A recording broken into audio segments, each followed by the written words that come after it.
stress. Joining us now, Toby Harnden, author of the new book, Dead Men Risen, an epic story of war and heroism in Afghanistan. Toby, you spent more than a decade reporting alongside men and women in uniform. You principally chronicled what our British allies were going through as part of the coalition, but this seems to transcend national boundaries. What are some of the most pervasive struggles these soldiers confront? Hi JD, great to be with you. Yeah, absolutely. I've been embedded extensively in Iraq and Afghanistan with American and British troops. And 10 years ago I was in Fallujah with American troops, and 5 years ago I was in, just returned from Helmand province in southern Afghanistan, where I was embedded with the Welsh Guards, and that's the unit which this book is about. And yeah, when I was out there, these men performed under incredibly difficult circumstances with tremendous courage and heroism. And in many ways, the book is sort of a very uplifting story of sort of the brotherhood of arms, if you like, and also British and American troops fighting literally sometimes shoulder to shoulder in Helmand province. But as I tracked these soldiers when they got back and spent time interviewing them and talking to them and sort of being friends with them, if you like, over the years, a number of them I began to see exhibited some really serious symptoms of PTSD: hypervigilance, nightmares, anger, inability to sort of reintegrate with their families. And it was very, very sad. And there was one soldier in particular, Lance Sergeant Dan Collins, who performed extraordinarily out in Helmand. He was shot in the back, hit his body armor and huge bruise, knocked him off his feet. He was twice blown off his feet by Taliban IEDs, and was a real sort of stalwart of the Welsh Guards out there. And when he got back, he was sort of on the top of the world, really. And I remember almost being jealous of him, thinking, wow, you're a war hero, you're living the dream, you're a handsome young man, you've got, everything anybody could want. But Dan had persistent nightmares of his friend being blown up in front of him, of the eyes of a soldier he tried to resuscitate who just had 3 limbs blown off. And he sank into the depths of despair. His treatment was very patchy.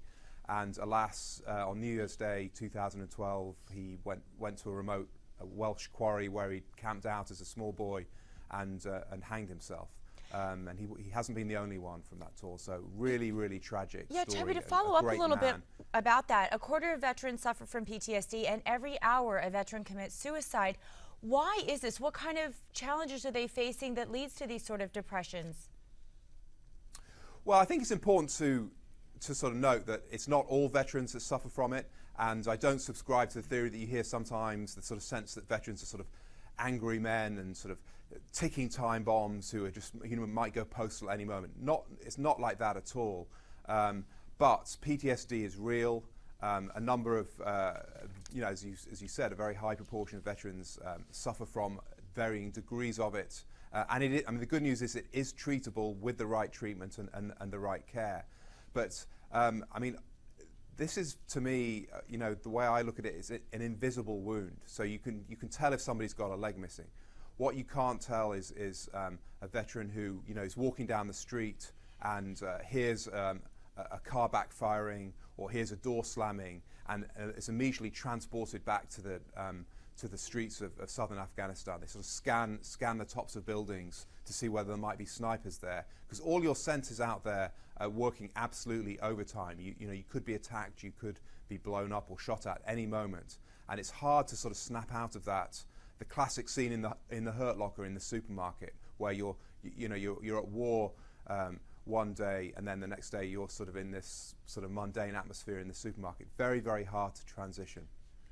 Toby, you talked about being embedded with both American and British troops. Sir Winston Churchill joked that we are two people separated by a common language. But joking aside, are there different approaches to dealing with PTSD in the UK as opposed to the US? Yes, to some extent there are. And although there are very well-known problems with the Veterans Administration, and sort of gaps in healthcare for veterans, Britain is actually much further behind. One issue is that we don't have the equivalent of Veterans Administration. It's a sort of a small department in the Ministry of Defense, our Pentagon equivalent. And so when veterans are discharged, they're put into the state health system, the National Health Service. And I actually did a BBC documentary last year about this. Veterans aren't tracked. In Britain, we don't know where they go. I mean, you know, you try and get the figures for veterans' suicides in Britain, and they're not available because they don't track the veterans. And so they're in a civilian system which sometimes they don't admit to their problems or you know, ask for help because they're often proud men and women. And so I think that in terms of the priority of the care of PTSD and the awareness of it, we're actually much further ahead in the United States than in Britain. Now, Toby, I want to switch gears a little bit and talk about Afghanistan. I know you have a background in that area. With Western troops leaving the region, what do you think is going to happen for Afghanistan? Are we going to see terror groups uprising again? Well, it's a really, really good question, because we've seen what's happening in Iraq at the moment, where, you know, Fallujah, where I was 10 years ago, is now in the hands of ISIS, as is Ramadi and Mosul, these sort of iconic cities and towns where American and some British blood was spilled a decade or so ago. And that's the result of leaving at the end of 2011 with no troops there at all.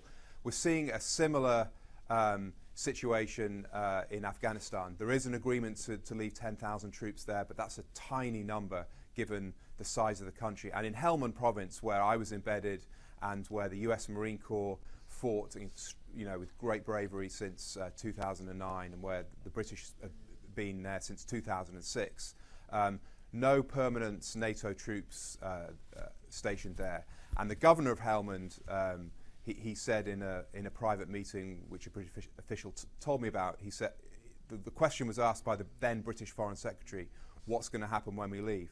And he said, we'll either flee. He was talking about Afghan officials who had worked with the British and American forces. He said, we'll either flee or be hanging from the nearest tree within 48 hours. Unfortunately, we have to leave it there. Toby Harnden, author of the book Dead Men Risen, an epic story of war and heroism in Afghanistan. Sir, we thank you for your time. Coming right back.